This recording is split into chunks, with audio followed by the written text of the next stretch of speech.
হারুনের ভাতের হোটেলে খাওয়ার ছবি, যে ইয়েলো টি শার্ট জুয়েল, এখানে সাদা পাঞ্জাবি ডান দিকে, সাদা পাঞ্জাবি, এটা হচ্ছে জুয়েলের অবৈধ গ্রামের রাজৌরের কবিরাজপুর ইউনিয়নের অবৈধ চেয়ারম্যান, যে কিনা স্বরাষ্ট্রমন্ত্রীর পাওয়ারে পুলিশ ম্যানেজ করে চেয়ারম্যান হইল রাতের পরে, সেই চেয়ারম্যান হারুনের সঙ্গে খাওয়া দাওয়া। এবং জুয়েল যেসব কথা বলেছে তাকে আমি ব্ল্যাকমেইল করে বিয়ে করেছি। আমি তো প্রথমেই বললাম মাহিনের সাথে আমার পারিবারিক ছবিও আছে, যার সাথে আমার 15 বছর 16 বছর ধরে যোগাযোগ। তো আমার পরিবারের সাথে যে যার খালাতো ভাই জড়িত, সে কখনোই আমার সম্পর্কে না জানা থাকবে না, এবং সে এসব জেনেই আমাকে পছন্দ করে, আমার প্রতি পাগল হয়ে, আমাকে ইন্সপায়ার করে, আমাকে ইমপ্রেস করে আমাকে বিয়ে করেছে। এবং বিয়ের ছবি আমার বাসায়, এটা এই দাড়িওয়ালা টুপিওয়ালা ছেলেটা জুয়েলের আপন ভাগ্নে, জুয়েলের ভাগ্নেকে জুয়েল নিয়ে আসছিল, আপন ভাগ্নে। আর এখানে আমার ফ্যামিলি মেম্বার আছে, আর এখানে কাজী যিনি ছিলেন, আমার মায়ের বাসা ছিল লালমাটিয়াতে, তো সবসময় মেয়ের বাসার কাজী আসে বিয়ে পড়াইতে। আমার এলাকার কাজী কিন্তু এটা না, এটা জুয়েল পল্লবী থেকে, জুয়েলের বাসা হচ্ছে পল্লবী মিরপুর পল্লবী থেকে কাজী নিয়ে আসছে। আপনারা চাইলে তদন্ত করে দেখতে পারেন, আমি যা যা বলছি সবকিছু তদন্ত আপনারা। এবং জুয়েল যা যা বলেছিল, হারুন ডিসি হারুন আমার সম্পর্কে যা যা বলেছিল, আপনারা তদন্ত করেন। 28টা বিয়ে কোথায় আপনারা এত বছরে তদন্ত করে পেলেন কোথাও? আমি চ্যালেঞ্জ করছি, আপনারা এখনো তদন্ত করেন, বাংলাদেশের প্রশাসন তদন্ত করে, বাংলাদেশের ল তদন্ত করে বের করুন কোথায় আছে আমার 28টা বিয়ে। আচ্ছা আপা, আপনি কি আপনার অবস্থানটা জানানোর জন্য এসেছেন, নাকি আপনি কোনো বিহিত চান? মানে বিষয়টা একটু বলবেন আমাকে। দুইটাই। আপনি সেটা একটু বলেন। আপনি তো আপনার অবস্থানটা বললেন, যে আপনার বিরুদ্ধে যে অ্যালিগেশন গুলো ছিল সেগুলো বললেন। আপনি কি চাচ্ছেন? আপনার চাওয়াটা কি আসলে? আমি অপরাধীর যা যা অপরাধ তারা করেছে, সেই অপরাধীর বাংলাদেশের আইনের ধারা অনুযায়ী যেটা শাস্তি হবার সেটাই। আপনি কি নিজে কোনো আইনের দ্বারস্থ হয়েছেন, কোনো মামলা করেছেন? আপনারা জানতে পারেন, কোনো আমি করিনি, বাট আপনারা জানতে পারবেন আমি করবো। আচ্ছা আপা, এখন একটা কথা আপনারা, আচ্ছা আপা, আপনি বলছেন আপনার ছেলে আছে, বিকাতে আছে, জুয়েলের সাহেবের সাথে সম্পর্ক আগে একটা আপনার বিয়ে হয়েছিল? হ্যাঁ, আমি যখন ইন্টারমিডিয়েট ফার্স্ট ইয়ার করি, তখন আমার বয়স মাত্র 17 বছর, তখন আমার বিয়ে হয়েছিল, এবং সেই ঘরে আমার একটা ছেলে আছে, এবং 18 বছর বয়সে আমি মা হয়েছি। এটা জেনের পরেও জুয়েল সাহেব কি আপনার সাথে এই বিয়েটা করা হয়েছিল? সবকিছু জানতে বললাম যে মাহিন ছিল আমার 16 বছরের ফ্যামিলি ফ্রেন্ড, জুয়েলের খালাতো ভাই। আমার সাথে আরো অনেক গ্রুপ ছবি আছে মাহিনের সাথে, এখনো মাহিন আমার কাছে ক্ষমা চায়। তো সবকিছু আমাকে জেনে, আমি রোমানা স্বর্ণা, আমি একজন অভিনেত্রী, আমার সম্পর্কে একজন ক্যামেরাম্যানের কাছে জিজ্ঞেস করলেও কিন্তু পাওয়া যাবে, রাইট? জুয়েলের সম্পর্কে চাইলেই কিন্তু আমি জানতে পারি না, কারণ মাহিন হাইড করেছিল। বিকজ অফ মাহিন আমার সাথে জুয়েলকে পরিচয় করিয়ে দেবার এই শর্তে তার কাছ থেকে বেনিফিটেড হয়েছে। আপনাদের দুইবার আপনাদের ডিভোর্স, আপনি নিজে ডিভোর্স দিয়েছেন। ডিভোর্স দেওয়ার পরেও বারবার কেন আপনাকে জড়াচ্ছেন তার সম্পর্কের মধ্যে? এর কারণটা কি ছিল? কারণটা আমি যেটা মনে করি, কারণ দুইটা ছিল। প্রথমত সে হচ্ছে জিদ, আমি তাকে ছাড়তে পারবো। দ্বিতীয়ত তার যে তথ্যগুলো আমি জেনে গেছিলাম, হয়তোবা ওই জিনিসগুলো সে চাইতো না যে আমি বাইরে গিয়ে সব কাউকে জানাই, সে তার গ্রিভে আমাকে রাখতে চাইছিল। আরেকটা কথা হচ্ছে, আর কি কারণ থাকতে পারে সেটা অবশ্যই তাকে আপনারা জিজ্ঞেস করবেন। তাকে জিজ্ঞেস করলে সে হয়তো খুব ভালো অ্যান্সার। অবস্থান জানেন আপনি কোথায়? এখন সৌদি আরবে আছে। আমি সৌদি আরবে থাকি। আমি খুব ভালোভাবে আপনি এখানে জুয়েল তো সে দীর্ঘদিন যাবতীয় রাজনীতি করে, এটা একেবারে এটা হাই বিজনেস। সে এখন পর্যন্ত রাজনীতি কর্মকাণ্ডে ব্যস্ত, সেটা তো আছেই।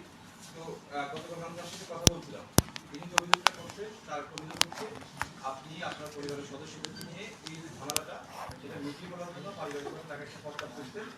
তার প্রেক্ষিতে সে মামলাটা তুলে নিচ্ছে, কিন্তু আপনি তার সাথে আর বসেন নাই, কোনো যোগাযোগ মেনটেন করেন না। এখন সে আপনি অভিযোগ করতেছেন, সে নিজেই ভুক্তভোগী। সে বলতেছে সে সব দিক থেকে আসলে কি আমার পরিবার, আমি জেলখানা থেকে তাকে এই প্রস্তাব দিয়েছি, জেলখানা থেকে আমি বন্দী অবস্থায় তাকে এই প্রস্তাব দিয়েছি। যাদেরকে বিয়েতে যে কয়েকজনের কথা বললেন, সেটা আপনারা কি করার জন্য কয়েকজনের কথা বলছেন, সেটা আমাকে তারাই নাকি প্রস্তাবটা জুয়েলকে দিচ্ছে। এটা কতটুকু? এটা কে? জুয়েলের আপন ভাগ্নে। আপনার বিয়ে ছিল হ্যাঁ, বিয়েতে আপনার বিয়ে ছিল না? এই যে আমার ভাই, আমার মা ছিল। না, আমি ওইটাই জানতে চাচ্ছি যে আদৌ কি আপনারা এই ধরনের আপনার বিয়েকে দিয়েছিলেন? সত্য মিথ্যাটা আমি দেইনি এই ধরনের প্রশ্ন। আচ্ছা আপনি একটু ক্যামেরায় প্লিজ আমরা আসলে প্রশ্ন করি জানার জন্য জি, প্রতিপক্ষ বা প্লিজ, ইয়ে না, প্লিজ। এটা অন্য কিছু ভাবার দরকার নেই। আপনারও তো যেসব ইয়ে আছে যে অনেক বড় বড় নেতার সাথে উঠা বসা আছে, ওয়ালিদ কাদের সাহেবের সাথে আপনি অনেক বেশি প্রোগ্রাম করছে, তারপরে বড় বড় ইয়ে করছে। এই ক্ষেত্রে আপনি কি কোনো ভূমিকা নিতে পারেন যে জুয়েল একাই সব ক্ষমতা দেখায় গেল? আচ্ছা, আপনার প্রশ্নের উত্তর আমি দিচ্ছি। ওবায়দুল কাদেরের সাথে কি দেখেছেন আপনি? সামনের দিকে একটু ক্যামেরায় আপা, সোজা ক্যামেরা। প্রোগ্রাম এই ধরনের ওকে, একটা সরকার 15 বছর ধরে ক্ষমতায় ছিল। আমি একজন ছোটখাটো হলেও তো সেলিব্রিটি। আমাকে বিভিন্ন প্রোগ্রামে অনেক সময় ডাকতো, যেতাম, অনেক সময় যেতাম না। আমার বাসার সামনেই রোড শো হতো, আমাকে মিডিয়ার কিছু আমার কলিগরা ডাকতো যে তোমার বাসার সামনে হচ্ছে আসো। তখন হয়তো দুই একটা প্রোগ্রামে আমি গেছি, যাওয়ার পরে গ্রুপ ছবি, ওখানে যে ছবি আপনি যে ছবির কথা আপনি বলবেন ওই গ্রুপ ছবিরা আপনারা দেখেন। আরো অনেক আর্টিস্ট আছে এবং রিনাউন্ড আর্টিস্টরা আছে আমার সঙ্গে। আমি একা না, এবং আমি পার্সোনালি কোনো নেতাকে কাজে লাগাইনি। যদি আমি সেরকম হইতাম তাহলে দুই একটা মন্ত্রী আমার পকেটেও থাকতো, বিকজ অফ আমি একজন সেলিব্রিটি। আপু আমার একটা প্রশ্ন ছিল, আপনি এখানে লিখেছেন জুয়েল নিজ স্ত্রীকে অনৈতিক সম্পর্কে বাধ্য করতেন এবং নিজ স্ত্রী বলতে কাকে বোঝাচ্ছেন? মানে হচ্ছে উনি আগের স্ত্রী? না, আগের স্ত্রী না, আমার কথাই বলছি। ও, আপনার কথা বলছেন। আচ্ছা, ঠিক আছে।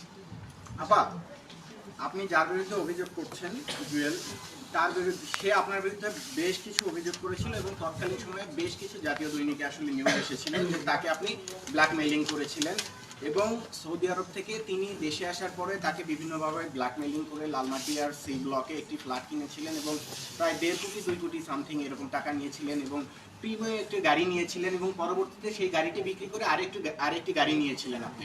এই অভিযোগগুলো আপনার বিরুদ্ধে সে করেছিল এবং বেশ কিছু জাতীয় গণমাধ্যমে আসলে নিউজগুলো হয়েছিল, এছাড়া সবগুলোতে হয়েছিল এবং আপনার ছেলেকে প্রাইভেট বিশ্ববিদ্যালয়ে পড়ানোর কথা বলেও আপনি হচ্ছে তার কাছে টাকা চেয়েছিলেন এবং আপনি বলছেন যে প্রথম দফা দ্বিতীয় দফা ডিভোর্স হয়েছিল।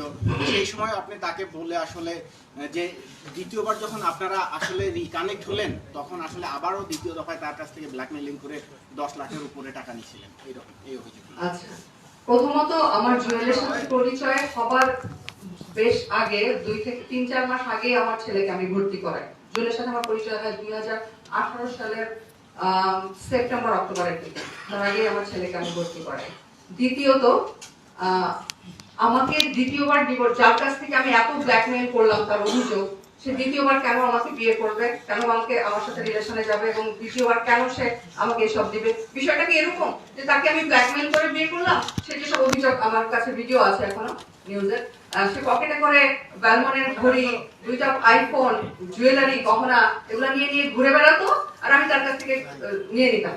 মানে একটা মেয়ে তাকে ব্ল্যাকমেইল করে বিয়ে করছে, সে থানায় কোনো অভিযোগ সাথে সাথে তখন করে নাই, কোনো আইনের আশ্রয় নেয় নাই, বাট সেই গহনাগাটি, ব্যালমনের ঘড়ি এবং আইফোন নিয়ে ঘুরে বেড়াতো, টাকা পয়সা নিয়ে ঘুরে বেড়াতো, তার কাছ থেকে আমি নিয়ে নিতাম। বিষয়টা কি তাই? বিষয়টা সেরকম আসলে। তারপরে আপনি বাসায় তাকে নিয়ে জোরপূর্বক আটকে রেখে কিছু একটা খাওয়ায় তাকে আসলে অচেতন করে বেশ কিছু ছবি নিয়েছিলেন। এই বিষয়ে আসলে কি বলবো? কেন আমি কেন তাকে, প্রথমত আমি করিনি, আমাকে কেন তাকে এভাবে করতে হবে যে নিজেই আমাকে আমার পেছনে পড়ে আমাকে বিয়ে করতে, তাকে আমাকে এটা কেন করতে হবে? আর আমার লাইফে জুয়েলের থেকে বেটার অপরচুনিটি, বেটার প্রপোজাল কি ছিল না? আপনার কি মনে হয়?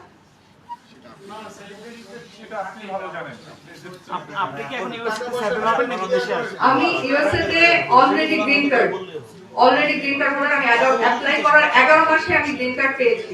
আমাদের দেশের সুপারস্টাররা যেভাবে গ্রিন কার্ড নিয়েছে আমেরিকাতে, শাকিব খান থেকে শুরু করে সবাই তাদের নিজের প্রোফাইলের উপর, নিজের যোগ্যতার উপর গ্রিন কার্ড পেয়েছে, আমি ঠিক সেম ভাবে সেম ক্যাটাগরিতে গ্রিন কার্ড পেয়েছি। আপনি কি দেশে আবার থাকবেন, আবার কাজ শুরু করবেন? আচ্ছা, আপনার জুয়েল কি এখন আপনার স্বামী? হ্যাঁ। আপনি কি তার সাথে ডিভোর্স চান নাকি তার বিরুদ্ধে আইনানুগ ব্যবস্থা চান? সবই চাই। সেটা কবে করবেন? সেটা আমি যখন করব আমার সময় অনুযায়ী আমি আপনাদেরকে জানাবো। এখন আপনি কি চাচ্ছেন আমাদের কাছ থেকে এটা বলেন? আমি সত্যটা জানাতে এসেছি মানুষকে। আমি দায়বদ্ধতা, আমার দর্শকের কাছে দায়বদ্ধতা থেকে, আমার পরিবারের কাছে, আমার সন্তানের কাছে দায়বদ্ধতা থেকে আমি সত্য জানাতে এসেছি। কারণ আমার ফ্যামিলি একটা মিথ্যাচারের মধ্যে কেন থাকবে?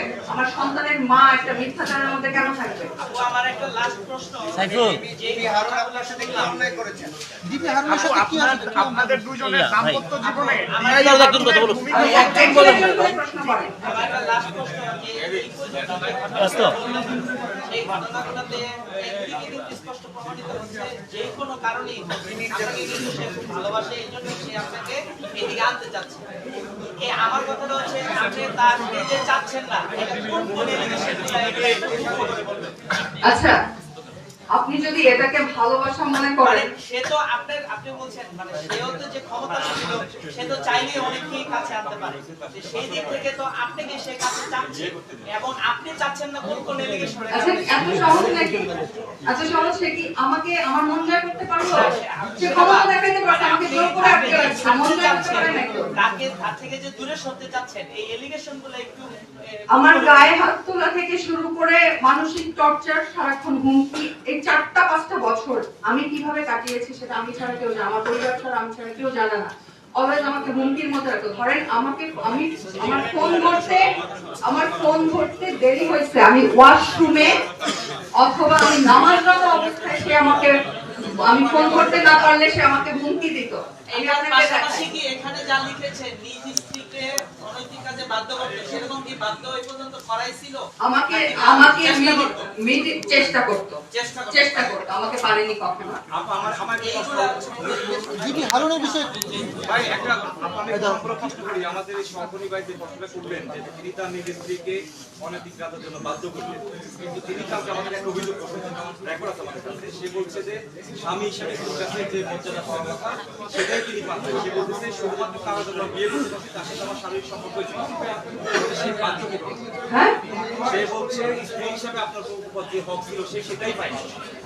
আমার বেডরুমে আসলে আমি থাকতাম, আমার বাসায় আমার যাইতো, আমি জানতাম। আপনি তো আর যাইতেন না, তো আপনি জানেন না। আমরা শুধু জানতে চাই আমাদের উপর মাইন্ড করবেন না। মাইন্ড কেন করবো? সে দুইবার আমাকে ডিভোর্স উইথড্র করে আমার সাথে থাকছে, ওই সব কারণেই তো। একাধিকবার হয়, এটা ভয় আসলে একাধিকবার হয়। আপা ডিবি হারুনের বিষয়টা মগেদের আমলে তো সবই হইতো।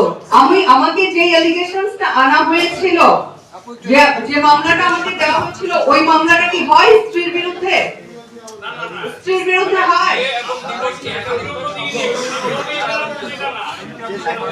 আপা 5 আগস্ট 2024 এর পূর্বে, আপা 5 আগস্ট 2024 এর পূর্বে আপনার এবং জুয়েল ভাইয়ের জীবনে ডিবি হারুনের ভূমিকা কি ছিল? ডিবি হারুন সম্পর্কে একটু বলেন। আপা আপনি বলেন। ডিভোর্সের পরে আবার বিয়ে।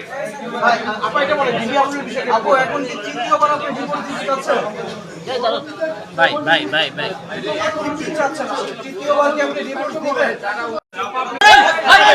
শেষ না হইতে আমি আপনাদেরকে একদিনের কল লিস্ট দেখাবো, একদিনের এই নাম্বারটা কোড করেন আপনারা। এটা জুয়েলের প্রথম ওয়াইফ রিন্তির নাম্বার। রিন্তির সঙ্গে আমার কনভারসেশন আছে, এখানে দেখেন। জিজ্ঞেস করছেন, আমি বলছি আমার সঙ্গে কথা হয় না, 2 দিন ধরে আমি কথা বলি না, রাগ করে। দেন লিখছে কথা অফ করছেন কেন, আবার তো জেল খাটতে হবে, রেড মার্ক দেওয়া লাইন, রিন্তির কনভারসেশন। আমি কথা অফ করলে আমাকে জেল মামলার হুমকি দিত, আমার ছেলেকে গুম করার হুমকি দিত, আমাকে মেরে ফেলবার হুমকি দিত। এইগুলা আরো প্রমাণ আছে আমার কাছে রিন্তির সাথে কনভারসেশন। আপনি দেখেন, রিন্তি এখনো জুয়েলের সংসারে আছে, জুয়েলের পল্লবীর বাসায় আছে। একটা সিঙ্গেল ডের জন্য রিন্তি কখনোই জুয়েলের কাছ থেকে, সংসার থেকে যায় নাই। বাট সে স্টেটমেন্ট দিয়েছিল তার প্রথম সংসার নষ্ট হয়েছে। টোটালি মিথ্যে কথা, বিভৎস সব মিথ্যে কথা বলা হয়েছে আমার সম্পর্কে। যে মিথ্যে কথার কোনো প্রমাণ আজ পর্যন্ত আপনারা পাননি, আমি কিন্তু প্রমাণ করি।